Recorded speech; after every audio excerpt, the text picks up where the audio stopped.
Hey everyone, Real Comic Stacks coming at you with my review for spoilers. I'm definitely gonna be talking those, but I'm doing my review for Avengers Endgame, guys, and um, diving right into it, guys. I enjoyed the movie, but I'm kind of disheartened that this is the note we're going out on.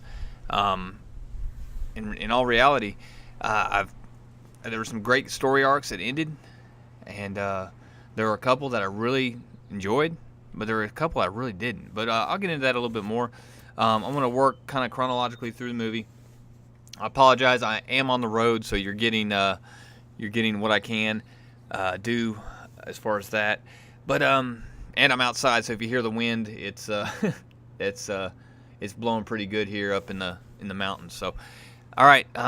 Starting the movie off, it started out with Hawkeye, and he's out shooting, doing archery with his daughter, and turns, and next thing you know, everyone's gone. His whole family's gone, and I thought it was a great scene. I thought Jeremy Renner did a great job throughout this whole movie. The whole character arc of Hawkeye was really good in this. He got to shine some. Honestly, I wish we could have gotten more Hawkeye because he was really good at throughout every scene he was in. He did a great job in.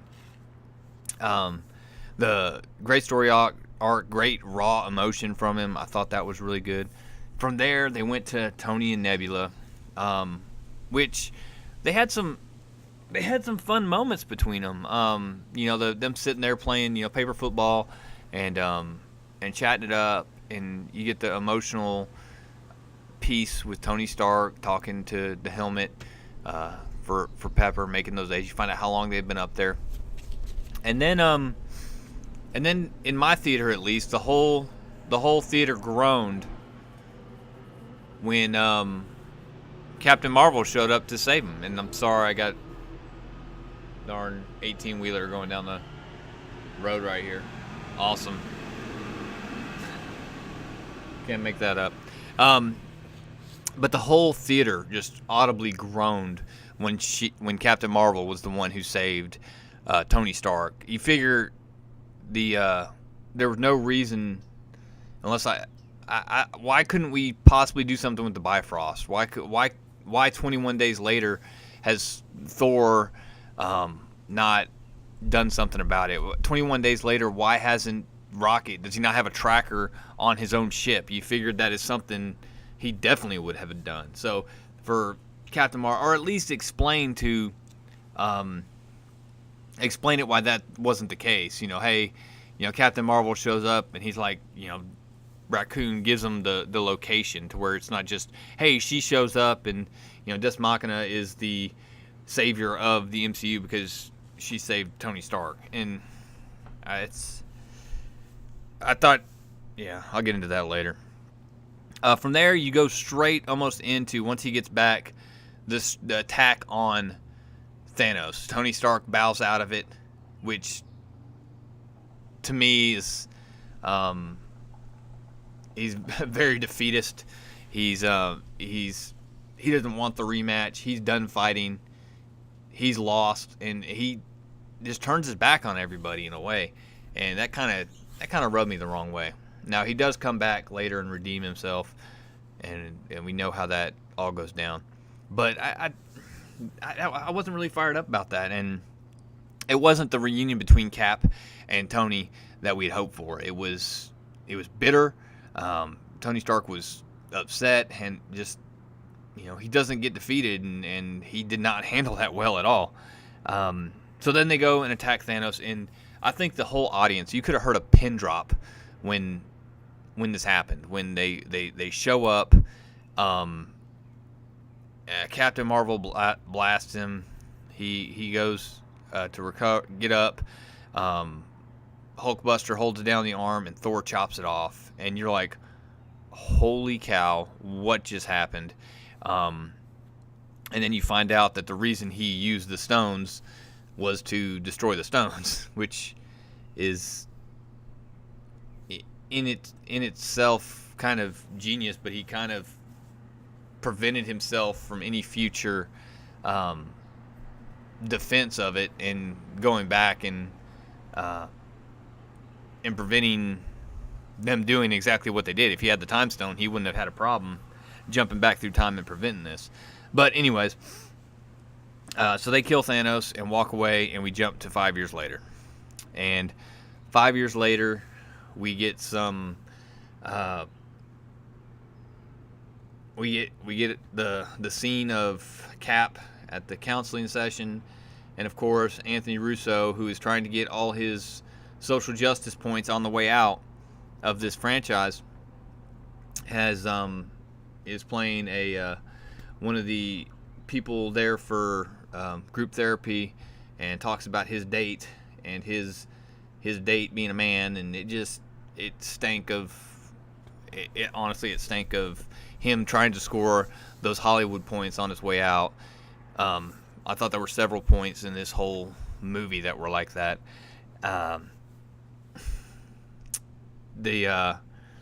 Black Widow has taken this mantle of Nick Fury on and is trying to lead SHIELD, and is, you can tell she's disheartened. She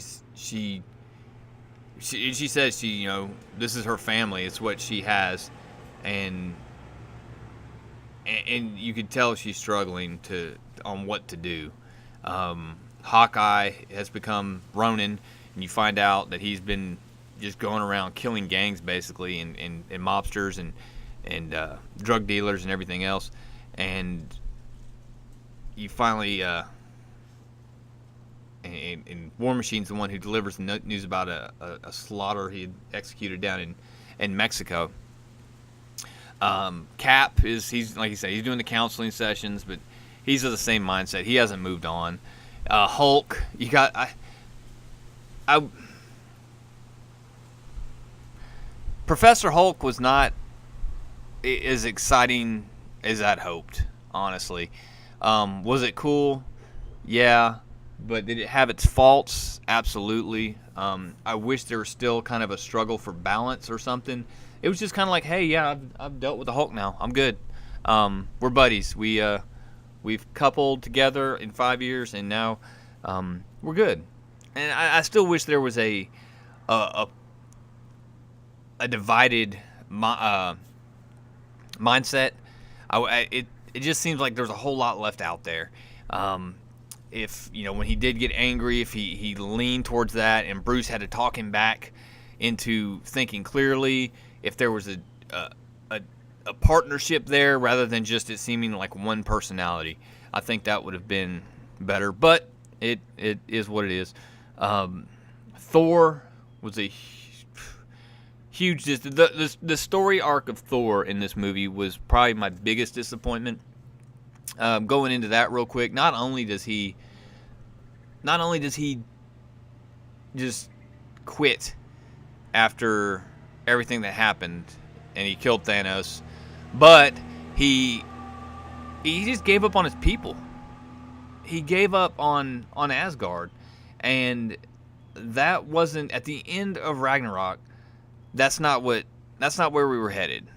It didn't feel that way. It felt like we were heading towards King Thor, and we were actually going to get him as this ruler, accepting this responsibility. But by the end of this movie, he just like, yeah, you do it. I want to go do something else.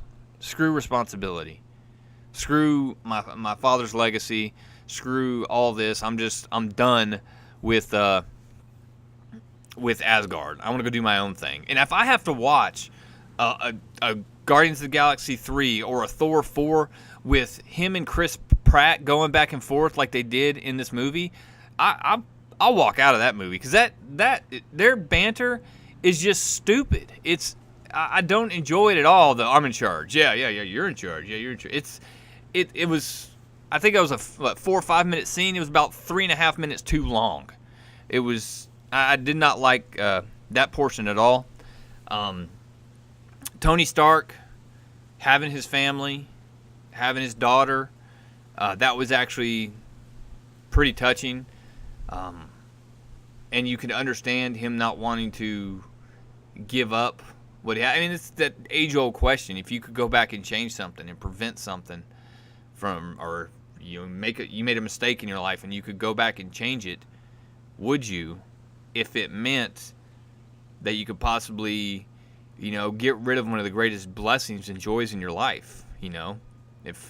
If I could go back and, undo some of the stupid things I did, would I? Not if I knew it could cost me my children, that I wouldn't have the kids that I have today. That wouldn't be worth it. It's that it's that age old, is it worth it story.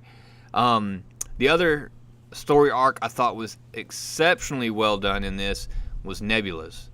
I thought Nebula's like the unsung hero in this whole thing. I mean, she is almost the accidental informant. What she was, and she caused a lot of this, not intentionally, but through what happens. And then, I mean, she's a great. There was a great character arc for her, and I was glad to see that, especially as important as she was in the Infinity Gauntlet comic books. So, really enjoyed Nebula's story arc in this. Her actually, standing up for Gamora and killing herself, her past self, and was pretty amazing. Her helping, Hawkeye with a gauntlet. The betrayal, the old Nebula stepping in was pretty awesome too. The play there was really cool by Thanos for him to show up and from the past and start wreaking havoc and thinking he was going to get all the stones right there in one fell swoop. That was pretty awesome. So after the Nebula piece, well, let's go into the missions.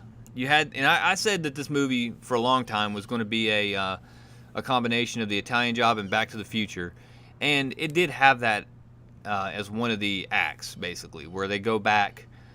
Each of them go back after the stones.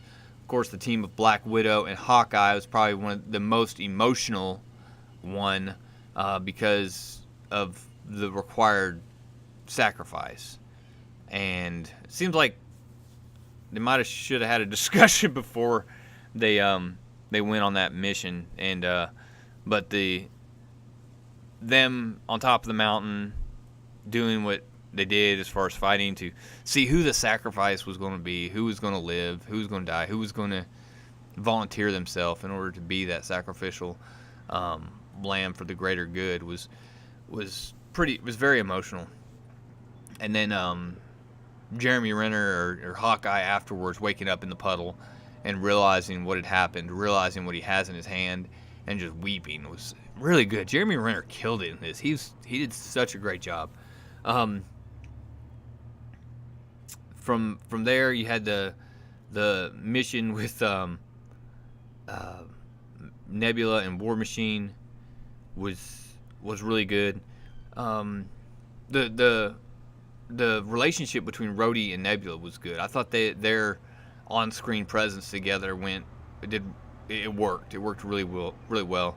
The Thor and Raccoon one, Thor and Rocket, man, that one was not. I don't know. You understand Rocket in that one, but Thor's story arc in this, like I said, I mentioned it earlier. I'll say it again. I did not like Thor's story arc in this at all. It just, I didn't like it. I really didn't. I thought we had gotten over all that after we lost Mjolnir, and it's pretty cool him calling the hammer and having Mjolnir and Stormbreaker. That was pretty cool. But still, yeah.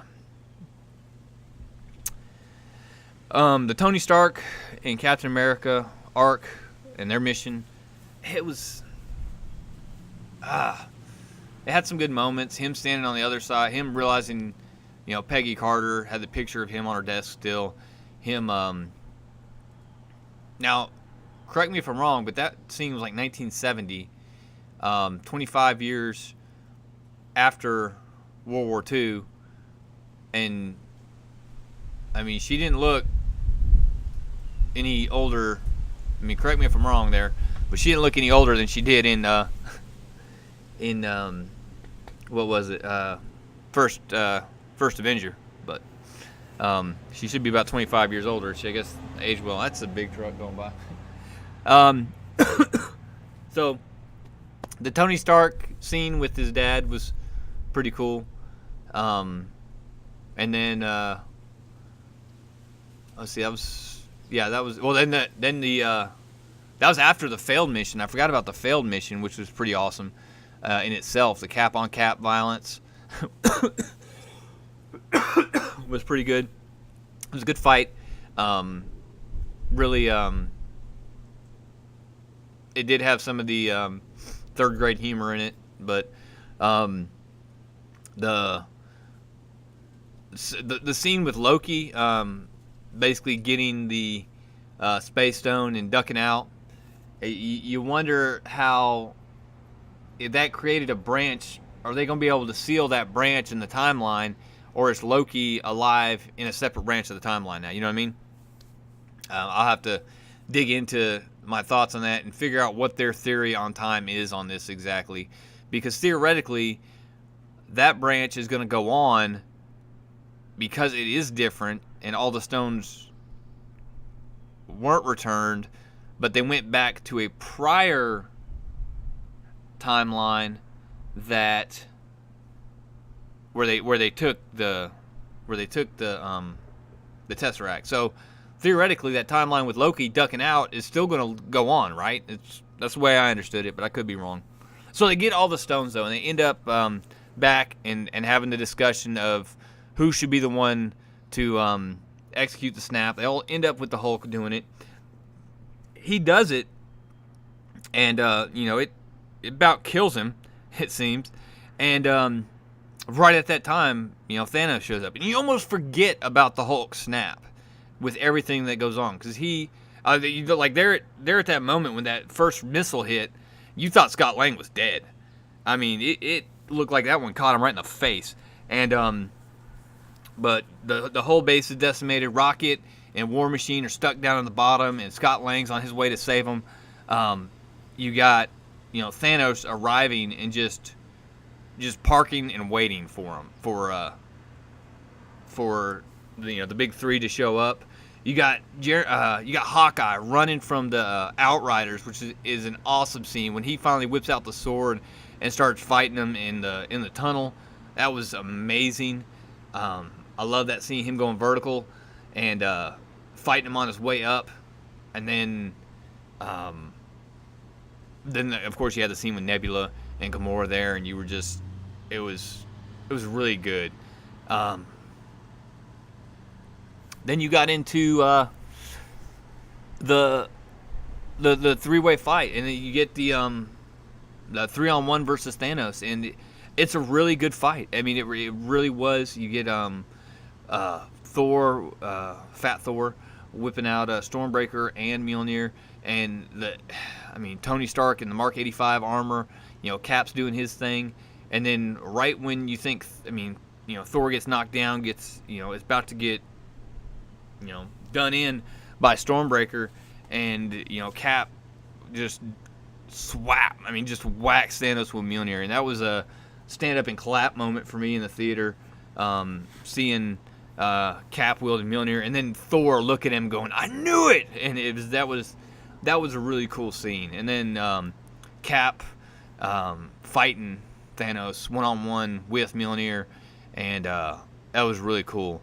And that fight went on for a while, and until the point where it's left. You're left with Cap with a battered shield, the shield splintered in half and everything, and busted, and you have him, and Thanos shows up, and his whole army is starting to depart from the ship. And it basically turns into in a comic. There's no way that in a comic book this wouldn't be a 2-page spread. That's the only thing I could think when I saw this is like, oh, this is epic. And lining up Lord of the Rings style. And then suddenly, all the Doctor Strange portals start opening up, and all these other armies from Wakanda, the magicians, everybody coming through. And and you get this great fight scene. Um, and right when Thanos is losing, and I mean you get Peter Parker back, you get that reunion and Tony hugging him and everything, and you get the Black Panther coming through, and I mean it was amazing scene, and then as Thanos really starts to lose, he turns the guns from his from Sanctuary 2 on basically his own troops, and just fires for effect uh, down onto the into the battlefield, and that's when Captain Marvel showed up, and Captain Marvel basically just completely wrecks the ship. Now I don't understand at this point where Thor was at. Thor had basically decimated Thanos' army in the in Infinity War. Took out several of the drop ships. Could have done the same thing theoretically to, but it's like he was powered down for this. I mean, he was, about 75 pounds heavier. It looked like, I don't know, but so it just. But she comes in, completely takes out Sanctuary 2, and then you got them trying to get the Infinity Gauntlet to the van, basically, which is pretty cool.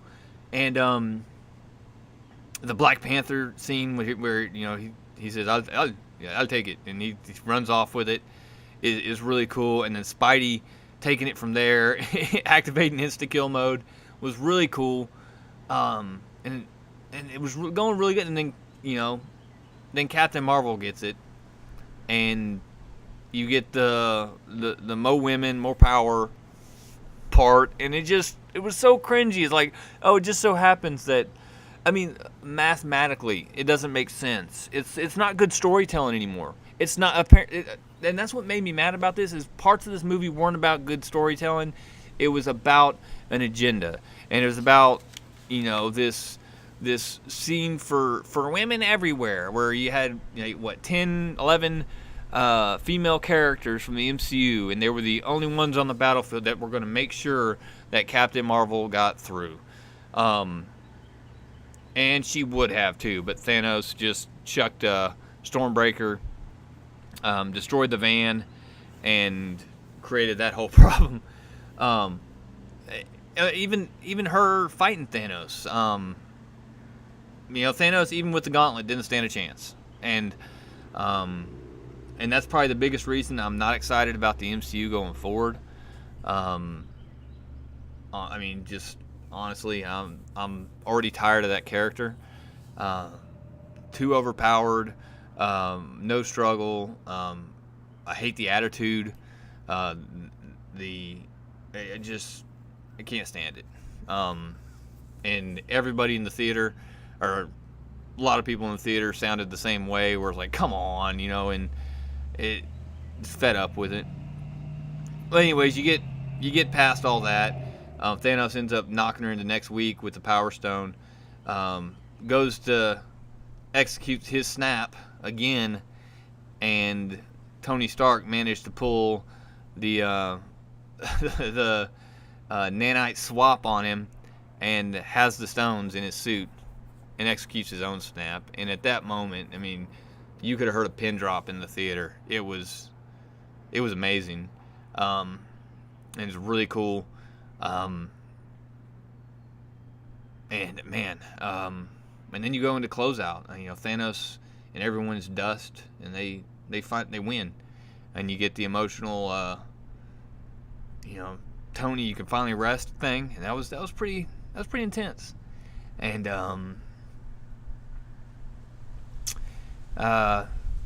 then you get Captain America's closeout. He goes back in time to deliver the Infinity Stones, and you knew right away he wasn't coming back. And he didn't. He ends up, coming back and sitting on the bench, however many, he's, 40, 50 years older. He went back and got that dance that he always dreamt of, and you assume lived his life with Peggy Carter, and that's pretty awesome. But we're left, he handed the shield over to Falcon. Winter Soldier sitting back there basically giving him the nod and telling him, yeah, you should, which was pretty cool. I don't have a problem with that. But based off this, you can tell where they're going forward with the MCU. Big focus on Black Panther and Spidey, and of course Captain Marvel. I hope Doctor Strange gets more attention because he deserves it. That movie I still think is underrated, the first one, and they definitely an underrated character. So, but guys, ultimately, am I the Last Jedi level disappointed with Infinity War? No. Or I'm sorry, with Endgame? No, I'm not. But am I? Did it fail to meet my expectations and live up to the hype? I think it did. In a way, I didn't. I'm disappointed in the Thor storyline. I'm disappointed that the MCU, the language in this movie was ridiculous. They dropped more GDs than they had, I think, in the entire Marvel universe prior to this. It was insane, and there was no need for it. That is it's common in Hollywood that you'll leave that stuff out, or you'll minimize it up until your franchise is popular, and then you do just that. But so I was annoyed by that. Overall, I mean, what would I give it out of 5? I give it a 4, maybe 4.3. I mean, I'm still trying to. I'm gonna have to watch it again, probably next weekend, and go from there. Actually, I may go see it Sunday night. I don't know yet, but I'm not looking for. I'm good with this as a jumping off point, and I'm a Marvel fan before the MCU. So, and want to continue being a Marvel fan, but I don't want to see a lot of the directions I think this is about to head, and I don't want to see a franchise get torn up for identity politics, and I feel like that's where we may be going. But we'll wait and see, guys. Tell me what you think below, and please, if you haven't subscribed, consider doing so, and leave a like, guys. Leave a comment, of course, as usual, guys. Thanks for listening. I will be doing a live stream with Wes from Thinking Critical, so if you're not following him, make sure you are. I'll be on there at 10 a.m. Eastern Saturday morning, and discussing Endgame and spoilers and everything else, some character arc stuff and stuff going forward. Should be a great discussion. Him and the comic aficionados always do a great show, and I'm honored to be a part of that, guys. But let me know what you think in comments below, guys. I appreciate it. Real Comic Stacks out.